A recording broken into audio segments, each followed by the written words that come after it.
James, it looked like Jesse and John were back in practice today. Are they on track for this weekend after not playing against Maryland? Yeah, hope so. Obviously, being able to practice isn't always a final determination. Sometimes it's a game time decision, but we're hopeful to have those guys back. With Jesse not in action, Zariah seemed to get some opportunities. What did you see from him? Yeah, he's taking steps. He got a bunch of reps, which is great. We think he's a talented guy. He just got to gain the experience at that position. Obviously, he hasn't played it in high school, so he's gaining experience all the time and gaining confidence.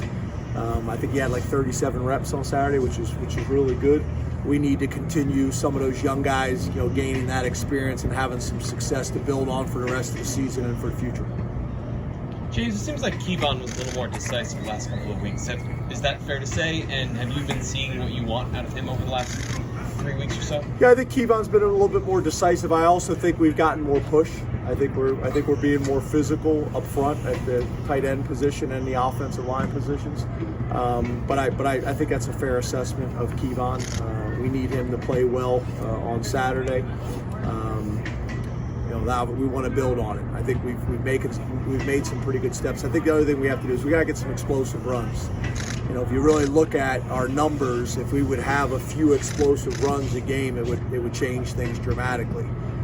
So I think that's the next step for us. James, what do you think is preventing you from getting those explosive runs, other than the opposing defense, obviously, but are there things that you think you can do better to get that done? Yeah, I think we got to break more tackles. We got to make people miss, and we got to have enough speed to be able to do it. There's a lot of factors that go into it. Obviously, I think we can be a little bit better on the perimeter and our blocking as well. I think it's all those things. But when we get one-on-one with the safety, we got to be able to make a miss. That's when the big plays happen. Have you been close? Have you been close on plays that you've seen on film? There's been a few, not as many as I'd like. I've seen in my maths correct, your offense is like 75% passing, 25% on the ground. Are you comfortable with that division, or would you like that to be closer to 50-50? Yeah, like I have stated in the past, I'm not really concerned about what some people's definition of balance is, which is 50-50. What I want to be able to do is throw it 75% of the time to win it, or be able to run it 75% of the time to win it, depending on what the game needs and what the game calls for. I wouldn't necessarily say we're able to do that right now. I think our strength is throwing the ball, but we got to continue to work on the other aspects so we're able to do what I just explained. During the game Saturday, Landon Tangwell looked like he was pretty engaged on the sideline with the clipboard. But what is he doing kind of in those moments, and is that a guy that maybe down the stretch here you guys want to try to work in, or where's he at with his role? Yeah, there's a number of guys like that. Olu is in that conversation. Landon is in that conversation. Effner's in that conversation. They have shown good things in practice. They're locked in and involved. Obviously, with him being still a true freshman, it's a little bit different. But yeah, we'd love to get those guys some experience. We'd like them to use all four of their games that they have available, if possible. And continue to create some depth at those positions, and also create maybe a little bit more competition. James, what will it take for one of your running backs to stick out and take on the lead back role? Is it just a matter of consistency, or is there something else that we're looking for? I think it's what we just got done talking about. We need a few more big plays. We need some explosive runs where we're breaking some tackles and making people miss. That will impact our overall running statistics and efficiency. And it'll also, I think, give them a lot of confidence. James, we got Nick Tarburton on a call yesterday. Through 9 games, he's happy to be healthy. He's starting role. I mean, can you talk about the importance of him having this kind of year for you in facing what you have at the defensive front? Yeah, he's been great. Nick's had a long journey here early on with battling different things that have popped up kind of throughout his career from a health perspective. He's a mature guy. He's a tough guy. I think you guys know we have that like kind of Keystone Award, which is kind of the guy that's kind of the glue behind the scenes, doing his job that maybe doesn't get the fanfare, and he's that guy for us. Does his job. He's physical. He was able to get pressure on the quarterback on Saturday, got a holding call and some other things. So he's very well respected within our program from the coaches and the players.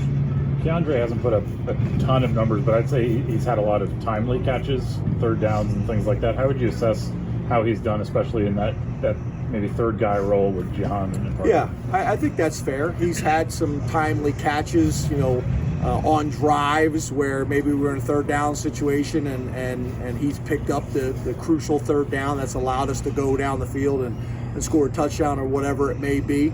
I still think there's a lot of room for improvement with him. He's had some opportunities he's got to take advantage of. But I see him getting better in every way. I know Sean's got a lot of confidence in him as well. I do think when people study us, it's not a one-man show. I feel like they respect those guys on the field, and obviously Parker has shown some flashes, and Keandre is almost there, and we need him. I think he's going to have one of those games at some point where he kind of has his breakout game, and then I think his confidence will skyrocket and go from there. How important are tackles for loss? Is that one of the things you track? And in a game like this one specifically, where the team likes to run the ball as much, is that an emphasis in the week leading up? Yeah, I think it's always an emphasis. I don't know if it's specific this week more than others. I think you obviously always want to get people off schedule, whether that is with sacks or whether that is with tackles for a loss. You want to get people off schedule, and that can put them into more of a predictable situation, which allows you to be more aggressive in your calls to attack whatever situation it may be. Based on the sticks. So I think it's always important. It's something that we always try to emphasize as much as we possibly can. But I understand your point. When you're playing a team like Michigan that really wants to establish the run, it's magnified. Hey, James, from 0 to 100%, where would you say the program is these days as far as where you want to be, off the field, facilities, support, things like that? How far do you have to go? Yeah, it's a moving target. Yeah, I don't know if I could put a percentage on it without spending some time kind of thinking about that. But I think you guys have heard me talk for a long time, really since I've arrived here, about alignment and about competing 365 days a year. I think that's critical for us. That has to happen. I know the people in that building are doing it. I know the players are doing it. I know the coaches are doing it. But we have to compete in everything. Obviously, college football. You guys know this as well as I do. It is literally competitive and a fist fight 365 days a year, and that's how you have to approach it. What, at this point, what other things do you think you need to be competitive in those areas? Yeah, I'd prefer to talk about Michigan. I don't want to go on a tangent talking about these other things. I'd like to talk about Michigan in the game, and then when appropriate, postseason or whatever it is, we can talk about all those other things. I'd like to talk about Michigan if possible. How does a mature quarterback, when you're up against a mature quarterback that does a lot of things that maybe aren't on the field evident well, how does that change how you play? With checks and calls and making sure the negatives don't show. You talking about like with Sean, or are you talking about with like our opponent? Your opponent. Yeah. But I mean either one, honestly. Yeah, I think obviously having an experienced quarterback is extremely valuable. You think about the organizations in the NFL that have had a franchise quarterback for a long period of time, they've usually had sustained success, right? And I think an experienced quarterback in college, it's the same way. Sean allows us to do some things based on the things that he's seen and the things he's done. Obviously, the change in offense, that probably takes a little bit of some of those advantages away. But he's still played a bunch of football for us. He's been in a bunch of situations, been in a bunch of 2-minute drives, 4-minute drives, comebacks, blowouts, whatever it may be.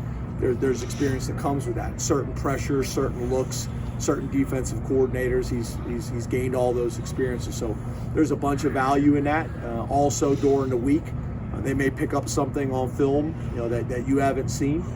You may have an idea from a game plan perspective. I think all those things are valuable. And then I think the other thing is how they work in the off season with the other players, how they watch film during the season, getting the whether it's the O-line and going over protections against your opponent that week or whatever route combinations. You need to make sure everybody's on the same page. And then obviously with Mike's a creative guy, so we typically have a decent amount of new things in each week, and that helps with that too. 2 more. You guys have always been backed by committee, with Jalen especially. Will you consider, or have you considered maybe kind of trying to let one guy go longer, maybe 3-4 series to see if they can get into a rhythm, or do you feel like kind of a heavy rotation is still the way to go? No, the same thing I've said every time I've been asked this question about the running back. When somebody makes it obvious that they're the guy, then they'll be the guy. With Armin Haskins, assuming he comes healthy this weekend, how do they differ in our team? Do we just slow them down? Yeah, you got 2 different body types, obviously. 25 Haskins is the bigger, more physical guy. But I would say that 2 is explosive and he's more powerful than you think, although he's an undersized guy. They do a really good job of getting the extra yards and falling forward. They're also used in the passing game and do a good job out of the backfield or even from empty formations as well. They do a really good job of keeping those guys involved. They're very, very productive backs. And like we've stated earlier, they're committed to running the ball. So I think they got 2 good backs that everybody in the league respects. Thank you, Coach. Thanks. Thanks, guys. Thanks.